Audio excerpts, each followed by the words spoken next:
우리 예수님이 세 명의 제자와 변화산에 올라간 동안에 귀신 들린 아들을 데리고 찾아온 아버지가 남은 제자들에게 귀신을 쫓아달라고 부탁을 합니다. 그들이 귀신을 쫓아내려고 노력했지만 할 수가 없었습니다. 이를 본 예수님께서는 이들의 믿음 없음을 탄식하며 믿음이 없는 세대여 라고 책망하십니다. 이어지는 아버지의 모습은 예수님이 탄식했던 믿음 없는 세대의 모습을 그대로 보여주고 있습니다. 무엇을 하실 수 있거든 이라는 말은 제자들이 고치지 못했듯이 예수님도 내 아들을 고치지 못할 수도 있다는 의심에서 나온 말입니다. 물론 이 아버지의 태도가 전혀 이해가 가지 않는 것은 아닙니다. 아버지는 아들에게 달라붙은 귀신을 쫓아내기 위해 자신이 할 수 있는 일이라면 뭐든 했을 겁니다. 그리고 마지막 희망을 품고 예수님의 제자들에게 부탁했는데 제자들의 그 무능함을 보고 예수님에 대한 신뢰가 작아졌던 것입니다. 말은 들었는데 훌륭하다는데 귀신을 쫓아낸다는데 병을 고친다는데 그 마음이 작아진 거예요. 더구나 함께 따라온 서기관들이 얼마나 예수님에 대해서 모함을 또 했겠습니까? 이러한 신뢰가 무너진 상황에서 아버지가 선택한 것은 또다시 실패하더라도 너무 실망하지 않으려는 마음의 준비였던 것일지도 모르겠습니다. 오늘 이 말씀을 가지고 묵상하던 어느 목사님의 간증입니다. 그분께는 살아있으면 18세가 되었을 하늘나라에 간 아들이 있었습니다. 아들은 태어날 때 의료사고로 중증 장애를 가지고 태어났습니다. 처음에는 아이가 나아질 것을 기대하며 유명 병원을 다니며 재활하고 눈물 흘리며 아들을 고쳐달라고 간절히 기도했다고 합니다. 그러나 5년, 10년이 지나도 증상이 나아지지 않았습니다.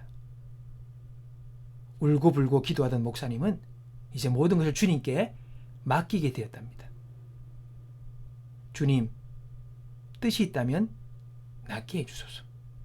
기도가 바뀐 거예요. 목사님의 그 말에 여러분 제가 믿음이 좋아진 걸까요? 라고 합니다. 그리고 하시는 말씀이 저는 믿음을 강하게 가지고 기도하면 기도할수록 더 심한 실망감에 빠질 것 같아. 주님 뜻이면 해결해 달라고 기도한 것입니다. 이것은 믿음의 표현이 아니라 커다란 실망감에 빠지기 싫어서 너무 간절하게 기도하지 않았다는 것을 표현하는 말입니다. 그래서 그 목사님은 오늘의 이 본문의 말씀을 읽을 때에 그 마음이 이 말씀이 비수처럼 자신의 마음이 꽂혔대요.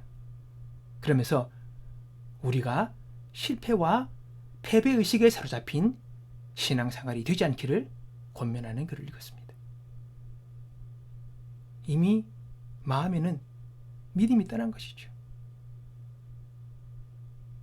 여러분, 그렇습니다. 우리의 기도가 믿음으로 드리는 기도가 되어야 함에도 믿음이 아니라 이미 실패와 패배를 생각하며 마음에 실망하지 않기 위해 주님의 뜻이라는 말로 자신을 보호하려는 기도를 얼마나 많이 하는지 우리는 스스로를 살펴봐야 합니다. 지난 기도의 생활들을 살펴볼 때에 정말 그런 마음이 있었던 거예요. 의식도 못하게 내 마음 밑바탕에 실망하지 않으려고. 그러다가 안 되면 어떡하나. 그러면서 주님의 뜻이라는 말로, 주님이 원하신다는 말로 포장하며 그 두려움에서 자신을 감추려고 했다는 것입니다. 여러분, 우리는 어떤 기도를 드리고 있습니까? 우리의 기도에 믿음이 동반되지 않는다면 사실 그건 기도가 아닙니다. 기도는 분명한 주님의 응답을 믿고 기도하는 것입니다. 이 믿음을 가지고 죽게 나갈 때에 주님은 기뻐하시는 거예요. 믿음이 없이는 기쁘시게 못하나니. 오늘 그 믿음을 가지고 하나님 앞에 나가는 그 한 사람을 하나님은 기뻐하시는 거예요. 오늘 저와 여러분이 그러한 사람이 되기를 원합니다. 너희 중에 누구든지 지혜가 부족하거든 모든 사람에게 후히 주시고 꾸짖지 아니하시는 하나님께 구하라. 그리하면 준다는 겁니다. 주신대요. 그러면서 어떤 마음으로 우리가 구해야 하는지까지도 성경은 친절하게 말하고 있습니다. 오직 믿음으로 구하고 조금도 의심하지 말라. 의심하는 자는 마치 바람에 밀려 요동하는 바닷물결 같으니 이런 사람은 무엇이든지 주께 얻기를 생각하지 마라.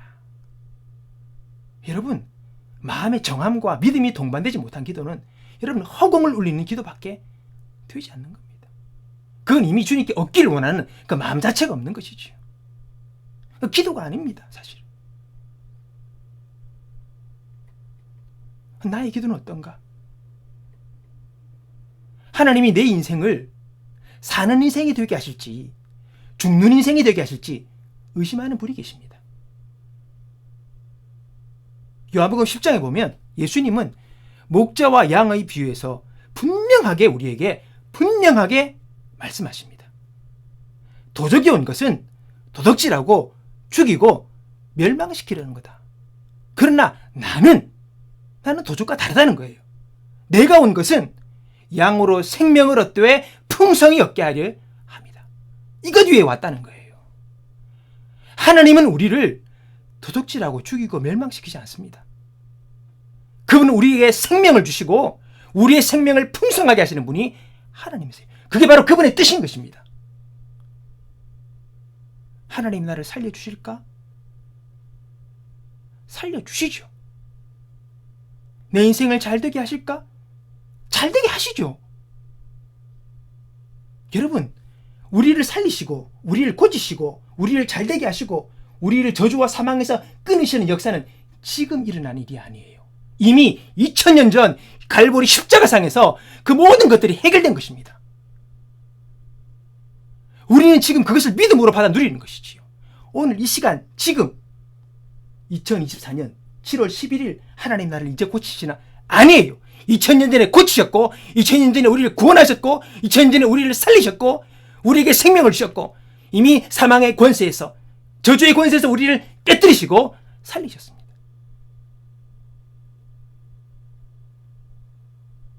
하나님의 마음이 그분의 목적이 어디 있는지를 우리는 알아야죠. 그걸 확실히 믿고 우리는 기도하는 것입니다. 오늘 여러분, 우리의 기도가 믿음의 기도가 되길 원합니다. 우리의 기도 생활이 우리의 두려움과 우리의 실망과 우리의 실패를 걱정해서 두리뭉실하게 좋은 미사역으로 포장하는 기도가 되지 않기를 원합니다. 주님, 응답하여 주소서. 살게 해 주소서. 주님의 복주심과 인도하심과 승리하게 하신 이외에 저에게는 다른 길이 없습니다.